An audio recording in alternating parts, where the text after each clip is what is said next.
Oh, hello. Yan, ito. Dito ka, pre. I-inform ko, pre. Yan. So ito, di ba, tester sa bahay. Pag dito ka maglagay, yan. If itong block ko, 177 yan, lumalabas lang to pagka matinding trouble. Ito, nakalagay, di ba, volts. Volts tapos AC. Ayan, AC yan. Ito, volts, AC. Ngayon, pagka kurente sa bahay, yung sukatin natin dito tayo. Ngayon, tinan mo, lumalabas yan. AC. Ito, hindi, dalawa. Dapat may voltage. Walang kuryente yan eh. Walang kuryente ito eh. Pero ito ka lang. Ito lang, ganito. Ayan, volts, AC.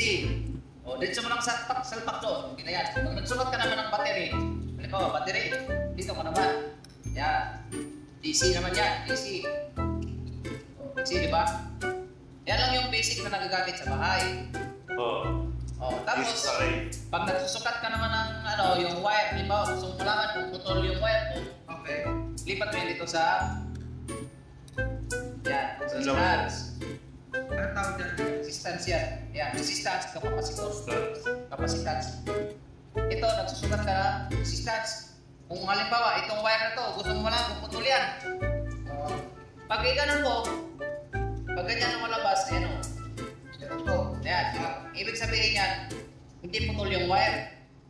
Hindi putol yan. Pag putol, ano putol ganyan, oil. Open line. Or ano yan. Pagka hindi putol, ganito yan. Pwede ba? Nagpapunction yan. Ibig sabihin, kumpleto yung wire mo. Hindi mo pwede gamitin ito sa live circuit. O diba? Ito. Basic lang yan. Pag live circuit, pagka yan lang talaga sa live circuit. Ito sa live ka. Isik sa atin. Itong AC, saka itong DC. Itong B para sa battery. Voltage yan. Voltage pero is DC. Kasi ayan o. Yan DC. Yung mga battery sa halos direct current. DC yan. Battery. DC. Ito lang yung nakagamit sa atin. Ito. Saka yan, DC. Ito. Tapos itong resistance. Yan. Pag-check ng ang check ng wire kung putol. Ito naman, pwede rin sa wire yan. Ayan, tumutunog din. Wi-Fi yan sir eh. Wi-Fi yan. Dito tayo. Sa wire. Pwede yan sa wire. Pero ito, sa kapasitor to. Yan, ito susukat ng kapasitor.